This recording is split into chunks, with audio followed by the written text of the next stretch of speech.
Chapter 1. Fledge Words and Fairy Dust. Adventures in Saying Yes. A woman I admire once told me her parenting philosophy. Although my oldest child was only 3 at the time, I filed her words away in my mind, and I knew someday I'd return to them. The way I understood it, she and her husband began raising kids with a high proportion of no's, but increased the yeses each year. She said the job of parenting entailed letting out the rope, giving kids more freedom and room to roam as they grew. She kept very close to her children when they were babies and toddlers. She had high standards for their behavior as they moved through school. Little by little, however, she and her husband made setting expectations a family affair, and their children were given more autonomy. By the time they were in high school, her children were independent and almost completely responsible for the consequences of their choices.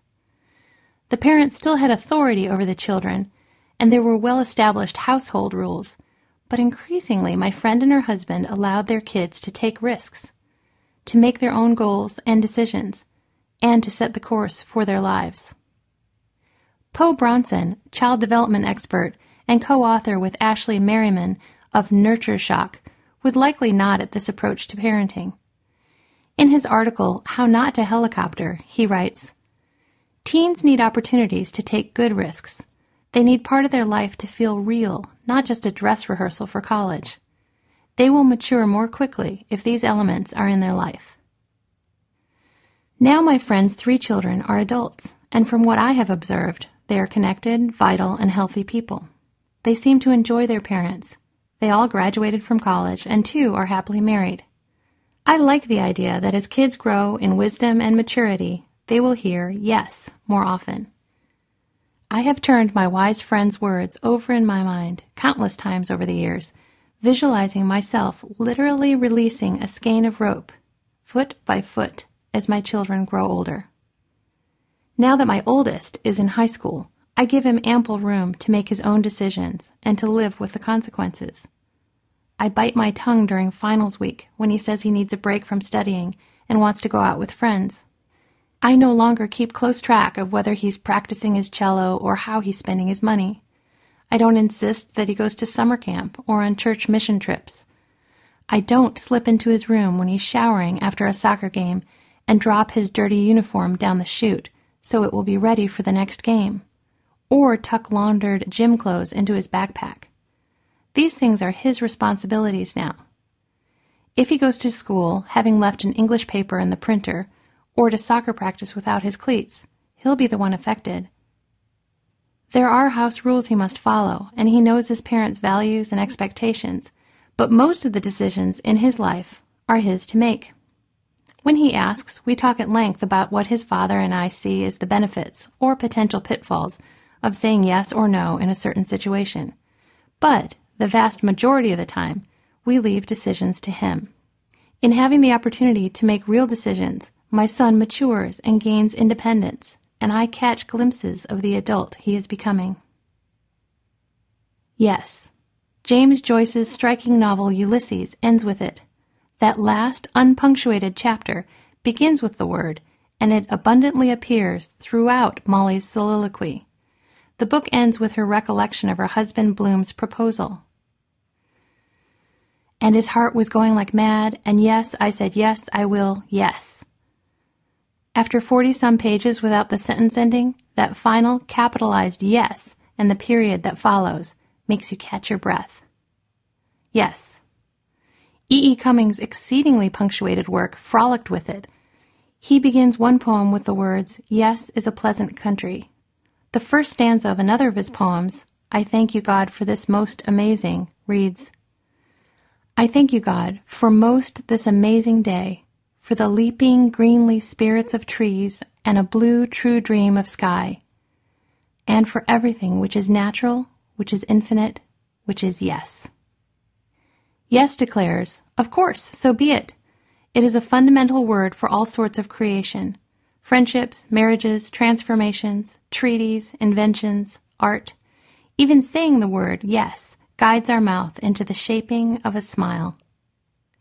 Yes, as my wonderful college English professor and priest, the late Reverend Dr. Joseph McClatchy said, is a fledge word. Fledge words, he said, reach up toward heaven, seemingly taking wing to the Most High. The upward reaching of the letter Y, Father McClatchy pointed out, makes our spirits rejoice and stretch toward God. The usual definition of the word fledge is to be capable of or have the feathers required for flying. When a bird is fledged, it can take flight. Fledge words reach up toward heaven, causing our hearts to soar when we speak them. Yes, Father McClatchy was delightfully eccentric. When my husband and I were engaged almost 25 years ago, we hurried to Father McClatchy's office, high in an old Gothic building on our college campus that once was a stop on the Underground Railroad. Because he was a favorite professor and a priest at our church, David and I wanted him to be one of the first people to know of our engagement. We knocked at the door. "Yes? Come in, Father McClatchy called." I like to think that we were both pet students of his, but to be honest, I believe David was his real favorite. After all, it was David who more than once received grades of A++++ on his English papers. Until I saw my boyfriend's grades, I was buoyed with pride when I received the occasional A+. I forgave David and decided to marry him anyway, the show-off. "Father," David began on that December afternoon, "there's something we want to share with you." Wait, don't say a word," Father McClatchy shouted, anticipating our news. "Not another word." A trim and sprightly man with a neat beard and glasses, he jumped up from his desk, jogged around it, and busied himself at his stereo console. He chose an album and slipped it from its cardboard sleeve. Remember record albums? He then carefully set it on the turntable, lowered the needle, and, as the music began, said, "Okay, now, I want you to be waltzing when you say it." As the music of Johann Strauss, I don't remember which piece, but something along the lines of The Blue Danube or Die Fledermaus filled the room, David and I did our best impression of a waltz, and Father McClatchy sat on the edge of his desk and clapped his hands excitedly. "Now tell me," he shouted over the music. "Father McClatchy," David yelled, "we're engaged."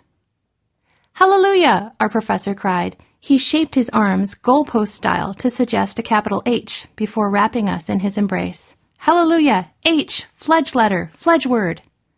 What a superb way to begin a life together. Yes, it is a pleasant country.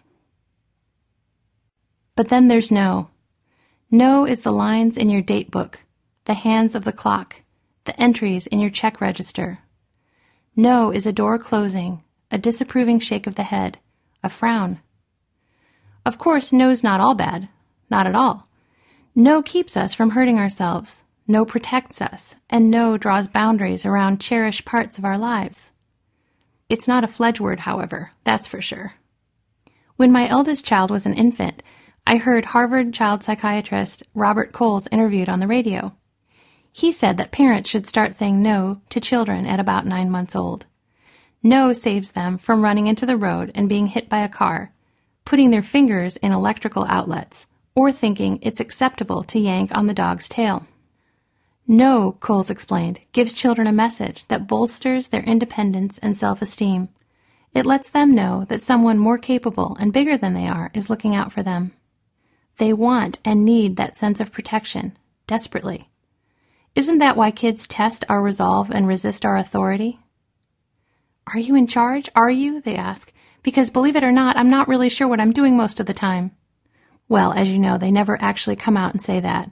They whine and cry and shout, "Mine," or "Everyone's allowed to go except me," or "You're so unfair." But, as Coles pointed out, children need the loving protection of their parents' no. I took Coles' words to heart, and from very young ages, my children have heard the word often. But no can be damaging, too. Weeks after we waltzed into our English professor's office, David received a very different response to our engagement in the form of a letter sent through the campus mail. "You're not going to believe this," he said, flipping the envelope onto my lap. We were sitting in the lobby of my dorm, and as he began paging through a magazine, I opened the letter. It was written by a woman my husband had known when he was growing up, another professor at the college. She implored him to call off our wedding plans.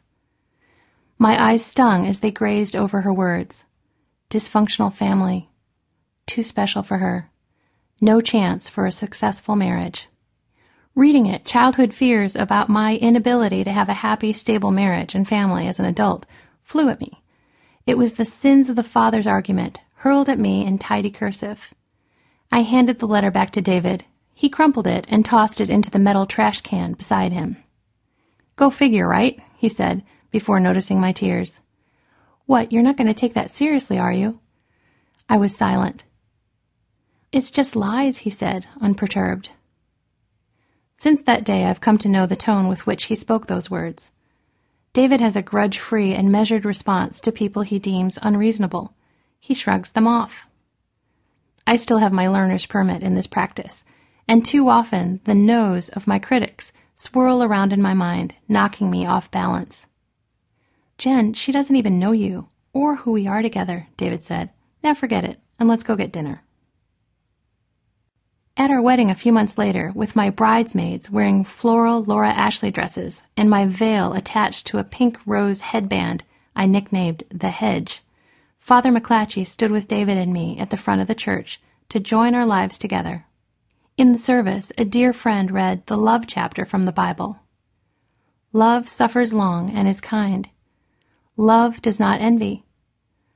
Love does not parade itself, is not puffed up, does not behave rudely, does not seek its own, is not provoked, thinks no evil, does not rejoice in iniquity, but rejoices in the truth, bears all things, believes all things, hopes all things, endures all things.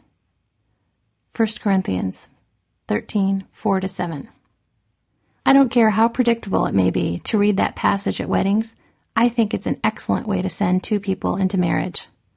The couple hearing those words, as was true for David and me, will likely have no idea of how excruciatingly difficult it will be to be patient, to be kind, and yes, even to endure each other through certain parts of life. But starting a marriage together cloaked in those words seems a strong protection, and even a sort of roadmap for the journey ahead. As David and I retreated down the aisle after being proclaimed husband and wife, two of our friends who had served as ushers in the wedding stood up in the balcony above us, removed their tuxedo jackets, and turned around. On the back of their shirts, written in black electrical tape, was the word, yes. A quarter-century after saying those big, fledgy yeses to each other on our wedding day, David and I continue to say yes to each other. Since they came into our lives, we love, endure, and believe in our children too, saying yes to them when we can. Ours has been as happy a marriage as any I know, by which I mean we have struggled through parched desert places, enjoyed stunning moments of joy, and have learned over time to be loving partners to each other. Sometimes I experience an almost adolescent crush on him. Have his eyes always been so blue? And those strong features. He brings Christopher Plummer's Captain Von Trapp to mind, minus the whistle and cranky demeanor. But still, aye, aye, Captain. He looks over at me at those moments and I feel myself blush. Other days, the way he butters his toast so meticulously makes me want to scream. And why does he have to smash the garbage down in the kitchen trash can so hard that the next day, when it's overflowing and I attempt to pull the bag out, I end up with a torn bag and garbage all over the floor? Of course, he has his teeny-tiny moments of annoyance with me, too.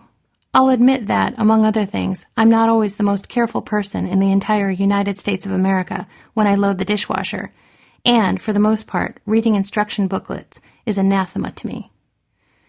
"This doesn't work," I'll declare with the petulance of an overtired 5-year-old. "Did you read the instructions?" David asks. Without waiting for an answer, he fishes around in the bottom of the shipping box for the booklet and gathers the heap of components to the juicer, vacuum cleaner, or whatever new appliance has made its way into our home. "Let me give it a try," he says, "with the instructions this time." Between infatuation and petty irritation, of course, is the way we experience each other most of the time. We are supportive friends and partners in parenting. We are prone to tease each other for our eccentricities, eager for excuses to go out to dinner together, and always happy to open our home to friends. Needless to say, after 25 years, I feel extremely fortunate to be married to David. Every day of our lives, in some way, shape, or form, we say yes to each other. We say yes to our children too. I want my children to always hear loud and clear the yes of our love for them, and to be confident, hopeful, and whole. When life hands them the kind of hissing, mortifying no contained in that letter to David so long ago, I want my children to be able to crumple it up, toss it into the garbage can, and move on.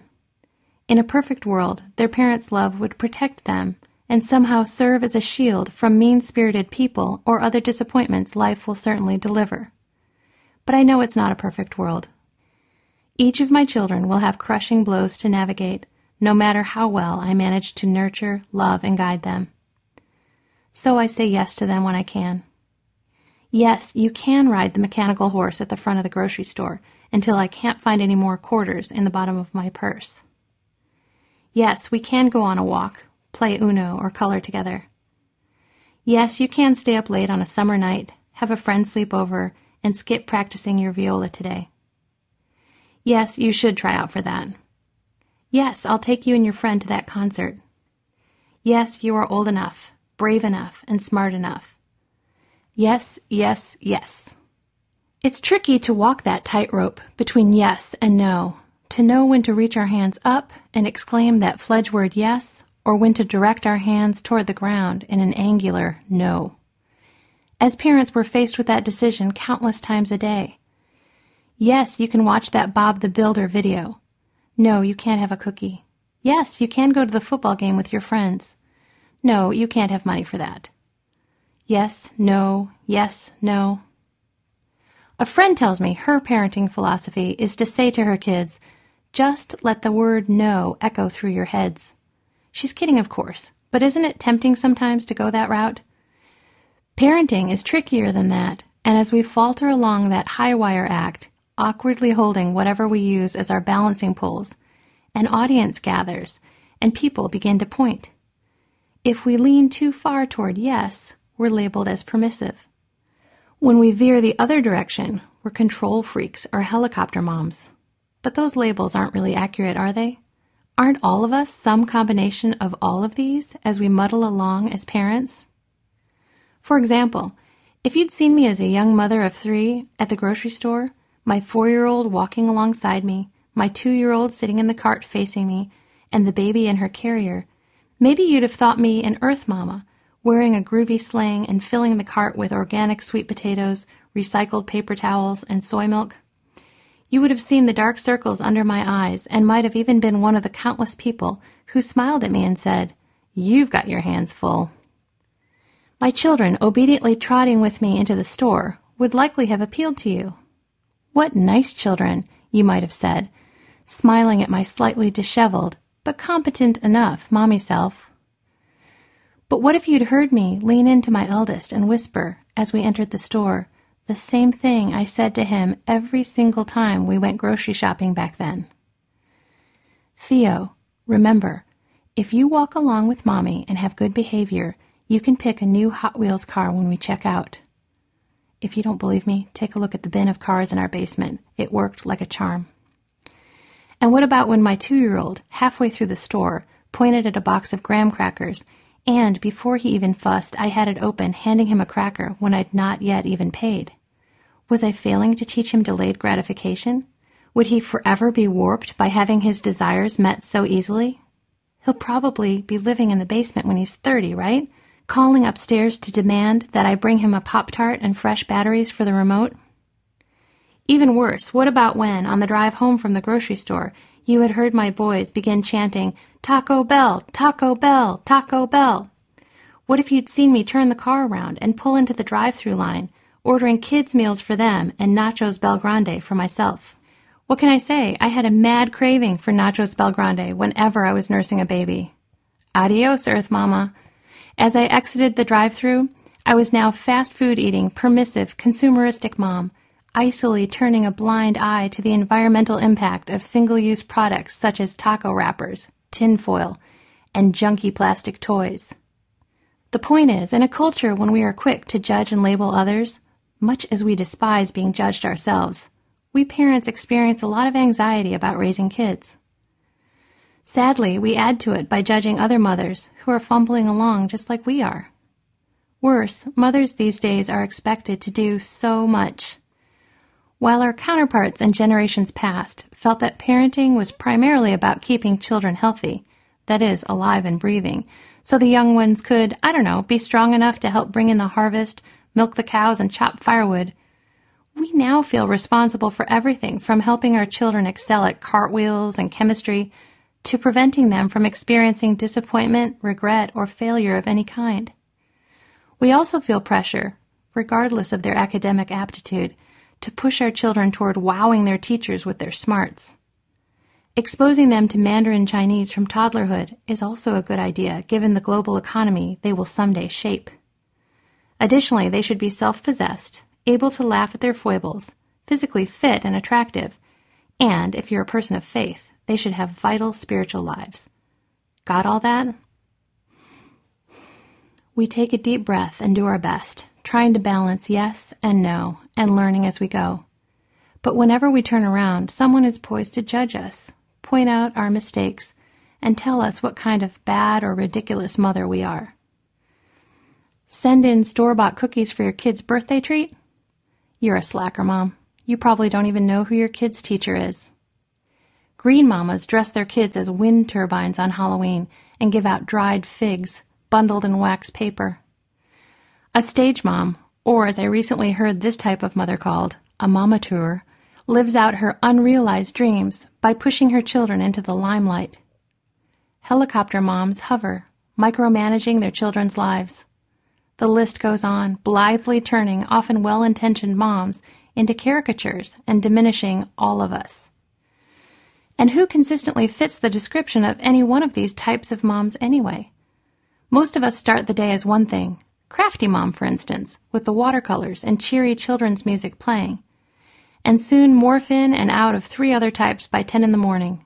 Slacker, martyr, and epic fail mom, perhaps? I know on any given day I'm a combination of many types, usually before lunch, or when they were younger, even before breakfast. When children are very young, some days seem to go on forever, don't they? The telltale chatter on the baby monitor at 5 in the morning lets you know your day has started. Several hours and multiple temper tantrums, sticky kisses, dirty diapers, picture books, and timeouts later, you look beseechingly at the clock but find it's not even noon. By 5 in the afternoon, you've fallen asleep twice while reading with your child, drunk 2 pots of coffee, and walked furrows into the wood floors while comforting your infant. I was recently on the phone with a friend who has 2 young children. It was about 6 in the evening, and she sounded spent. Long day, I asked, although I knew the answer.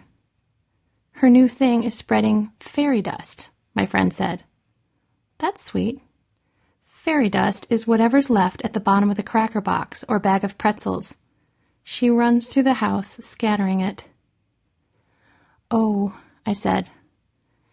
Yeah, she said with a sigh, and now we have ants. I know my friend felt the day would never end. When my children were very young, I often instituted a game of hospital with them in a desperate ploy to close my eyes for a few moments. Okay, you're the doctors and nurses, and Mommy's the patient. I'll lie here, and you can make me all better, I'd say, collapsing onto the sofa.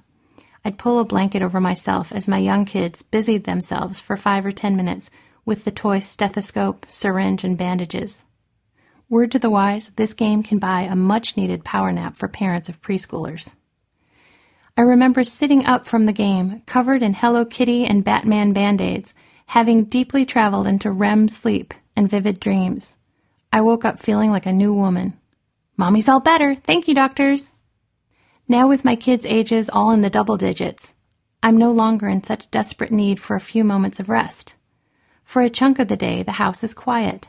My days go by quickly, and, as I repeatedly tell my friends with younger children, it is easier.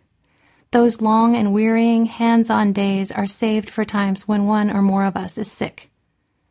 I find the interpersonal challenges, the chauffeuring, the monitoring of academic and social growth, and the rest of the tasks associated with parenting tweens and teens easier than those fill the sippy cup and crawl under the table to wipe up the food she's flung from her high chair days. Of course, there was much to love when my kids were very young. the snuggles and kisses, the dance contests, and the fun we had singing together in the car. Reading books together hour after hour. The way my baby's faces on seeing my approach would break into huge smiles, as if I was the most welcome sight in the world. I loved feeling little hands reach up and grasp my own. I was delighted by their funny observations and knock-knock joke marathons. But still, I found it exhausting to be on all the time. I was too often catapulted into worry. Will she survive her toddlerhood, given her propensity for hurling herself off the furniture? Will he be a perfectionist, never satisfied with his efforts? And even though they're older, I still cuddle with my kids. My daughters hold my hands as we walk along the sidewalk or through parking lots. My sons still let me give them kisses and squeezes. But instead of having to lecture them about not using invisible ink on their penmanship homework or advising them of the dangers of licking the chain-link fence at the dog park, we can talk about ideas, current events, music, and books. I love it. Not all mothers prefer parenting older kids, of course. We all have different resources, gifts, and experiences with our children. But for me, parenting kids who can, say, take care of their own fecal matter and be trusted to cross the street safely feels easier. And all of those yeses and nos of early relationship-building parenting seem to have brought rewards of real, authentic connection between my children and me. Are my kids ever sassy and unreasonable? Yes. Do I ever have to ground them, take away their cell phones, or forbid them from going on Facebook until their math grades improve? Yes, of course. Do I ever think, who in the world is this person and why is he glaring at me? Yes. But in this imperfect world, my kids and I generally live in peace. We trust and enjoy each other.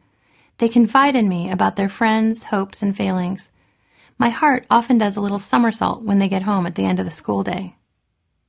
And, thanks to chore lists, I rarely have to do my most dreaded household tasks, such as pairing socks, vacuuming the stairs, or filling the dog's food bowl. When my 4 children were very little, it never occurred to me that someday they would not only shower by themselves, but be capable of serving themselves a bowl of cereal. Now they are actually pitching in to the running of the household. I'm grateful. Hey kids, quit your complaining. It's not like you have to milk the cows at 4 a.m, or for that matter, drink powdered milk. It does get better, I tell my friend with the fairy dust spreading daughter. I promise. All of a sudden, I'm aware that the clock is ticking and my remaining time with children at home is short. Instead of watching the clock and wishing the days away, things sneak up on me. My son's first girlfriend. Wait, girlfriend? Do we have a policy on this? Puberty. Honey, you need to teach him how to shave. The fact that my oldest is 2 years away from college. College? But didn't he just learn to ride his two-wheeler? Before long, my children will be responsible to make all their own choices about the people with whom they build relationships and about who they want to be in this world. They will have to decide when to say no and when to lift their hands in a big, fledgy yes. It can be daunting to think about, but moms wiser than me offer hope. A friend of mine, Virginia, is mother to 1 child. Virginia's daughter is now an adult. She has graduated from college and lives in a different state than her parents. Virginia and I recently talked about how our perception of time shifts midway through parenting our kids. That is, time seems to drag on when we are caring for the needs of babies and young children, but then, poof, suddenly the children are in middle school. We notice the hair on our son's upper lips. Our daughters start wearing clothes from the juniors department. When did that baby fat disappear, leaving us with these tall, lean kids? When did the stuffed animals disappear from their beds? Where did the past few years go? It all feels like a blur. We begin to look with a more deliberate gaze at how we want these last years to go with our children at home. What do we want them to remember? Are there vacations, traditions, or anything else that we want to embrace in a big yes? What have we left out, failed to share with them, missed? I used to worry, my friend Virginia said. I used to think that the clock strikes 12 when they turn 18, and then it's over. But it's not like that at all. I love this new time in our relationship. We are as close as we ever were. I shouldn't have worried. I drink in her words. Playwright Jean Anouilh wrote in his drama Antigone, "To say yes, you have to sweat and roll up your sleeves and plunge both hands into life, up to the elbows." That sounds a lot like family life to me, with all its challenges, perspiration, and promise.